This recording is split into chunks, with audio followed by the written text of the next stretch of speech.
Some books don't just tell stories, they uncover history, reveal power, and inspire action. Today, we're going to talk about three books that did just that. My name is Raquel. Welcome and welcome back. So, we're in the last week of Black History Month 2025, and I wanted to bring these new releases because they are, well, two of them are inspired by civil rights, and then the other one is historical fiction, but it's just a really great book. And I'm going to be telling you about it. So let's get started. Let Us March On by Shara Moon. This is a historical fiction about a Black woman named Miss Elizabeth McDuffie. She was called Lizzie or Duffy. Her husband and her were employees of the President of the United States. This is back in the 1940s.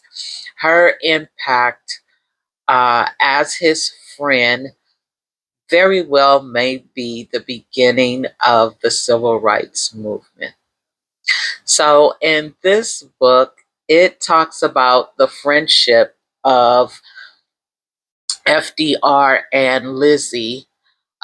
It shows them as being real friends. They would have conversations, they would laugh, they would have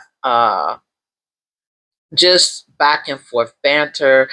She went on vacation with them, so she was around him constantly. She lived in the White House, and so did her husband.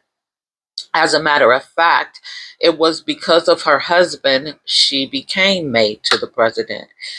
Her husband, Ivan, initially became in FDR's employ prior to his presidency, and then once he became president, moved to the White House with him.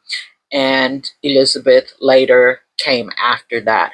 One day, her husband, Ivan, needed some assistance with the president who had polio, and he enlisted his wife to help him as opposed to, I guess, maybe some other staff.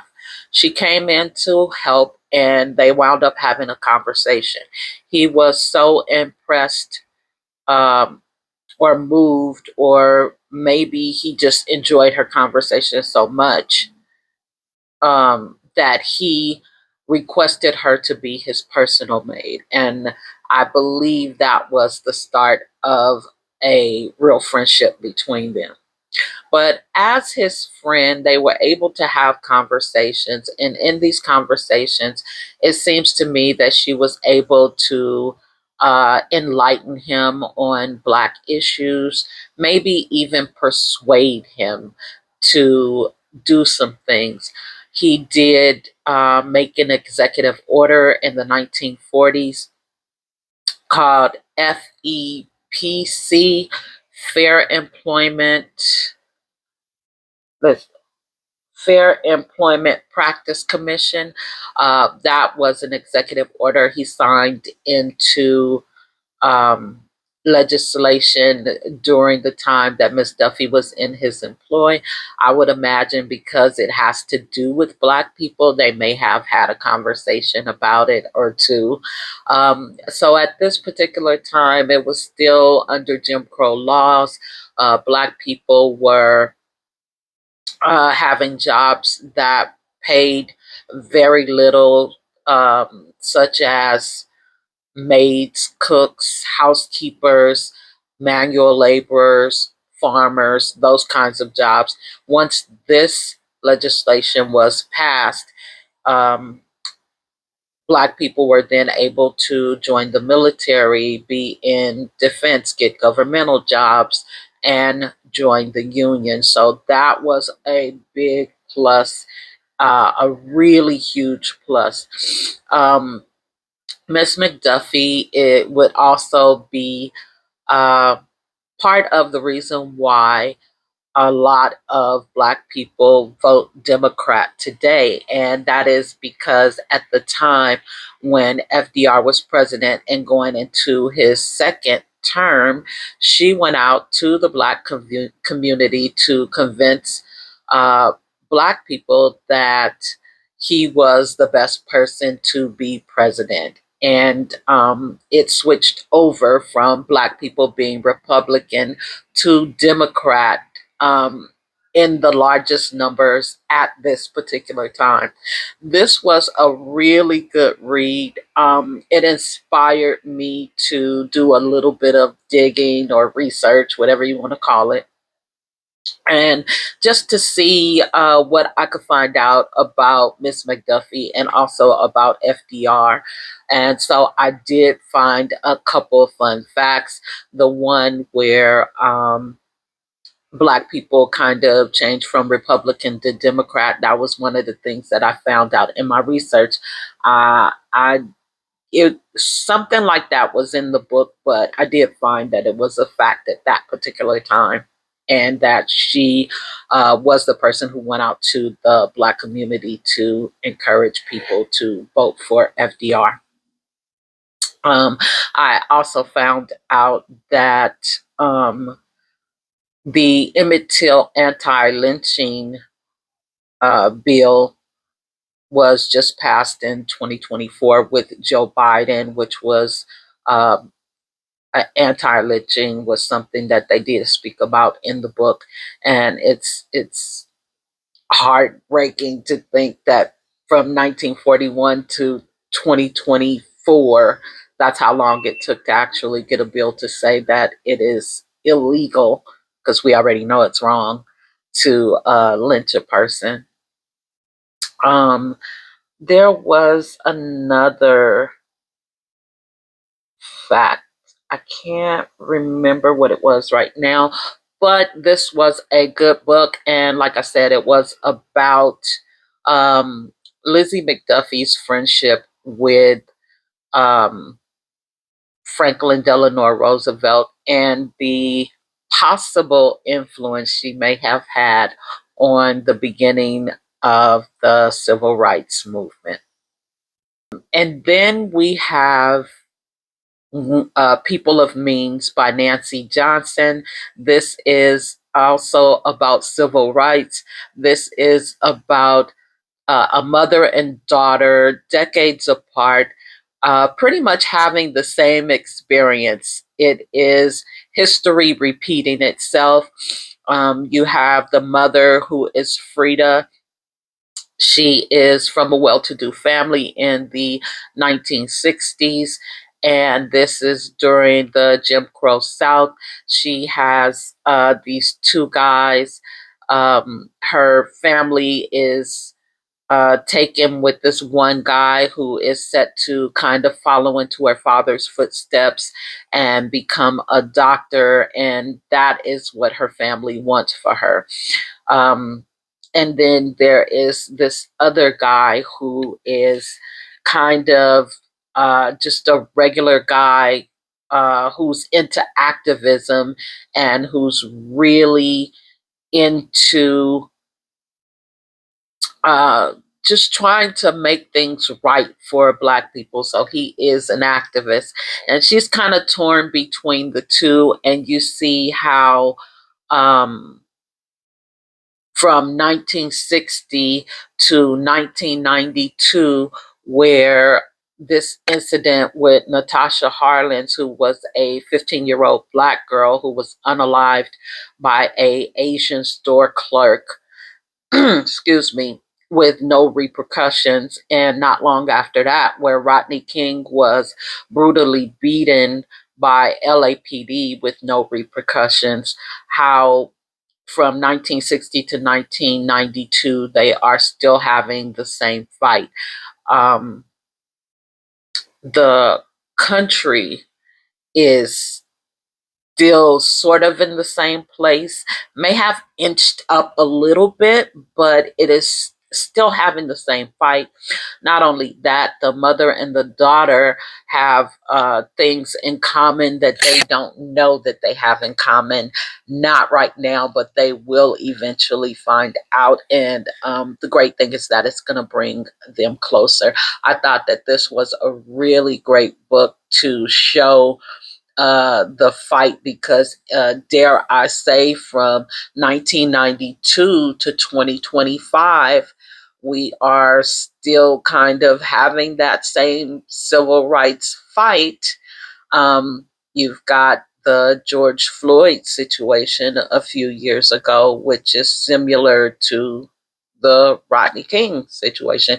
Not the same, but similar. It is a part of our civil rights being violated. So I thought that this was a great book, to show the differences between the two, the timeline from 1960 to 1992, the mother-daughter relationship, how they were a well-to-do family and they did not want her involved, not because, um, like, I think in my head initially I thought, well, why not?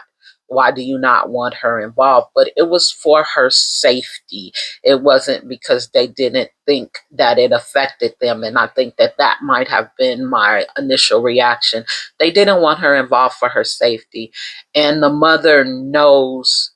Um, so uh, Frida is the mother of Tulip. Tulip is the girl in 1992 who is going through this similar situation. Frida knows, has firsthand knowledge of activism, but she does not give her daughter that information. And so her daughter just thinks that they're basically snobs. And I love the way the book brings it full circle and lets Tulip in on who her mother really is, because she is blown away. And her mother is actually happy to let her know. But one of the reasons why her mother doesn't let her know is because of a situation that happened, a painful situation that happened to Frida that also is uncomfortable for. Frida's husband. And so this was a really good book. I think I would like to read this one again. Um, yeah, I think I would like to read this one again, maybe at a later date.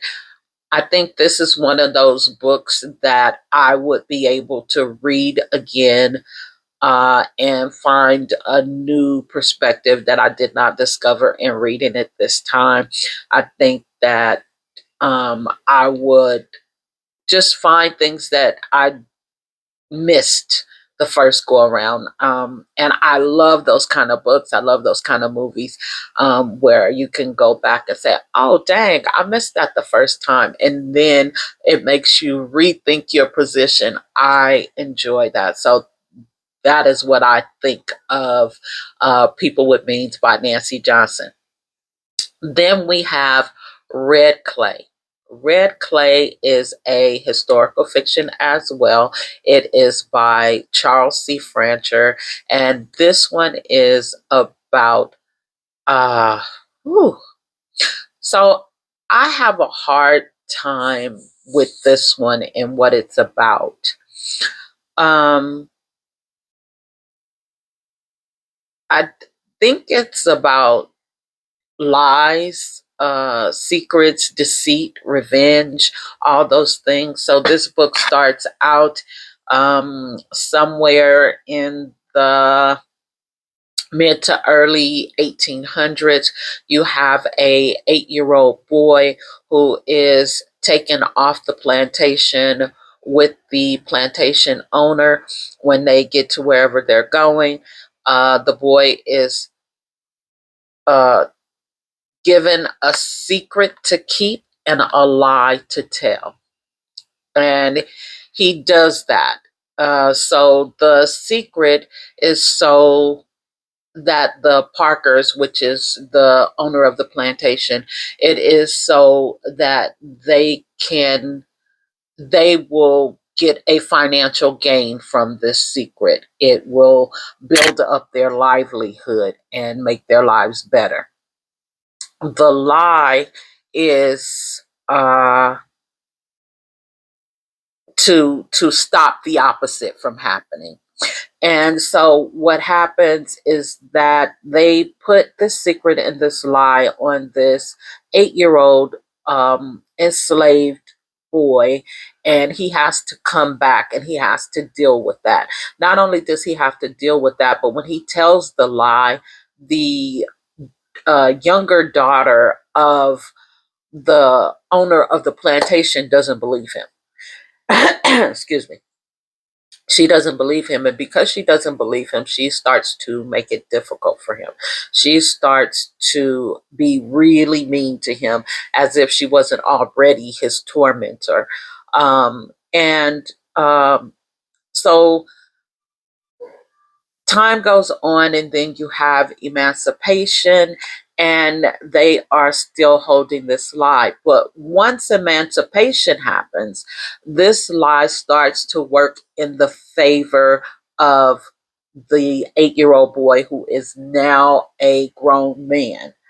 um, so the lie is now his weapon, and he uses it to advance his life, his family's life, to be able to protect his family, his mom, to make money, to do his craft and do it peacefully as much as he can until it comes to the present, which I believe now we're at his granddaughter's house a day after his funeral. A white woman shows up and says to Felix, which is the 8-year old boy, who's now a grandfather, and the day after his funeral, a white woman shows up at his granddaughter's house and says, "My family owned your family at one time.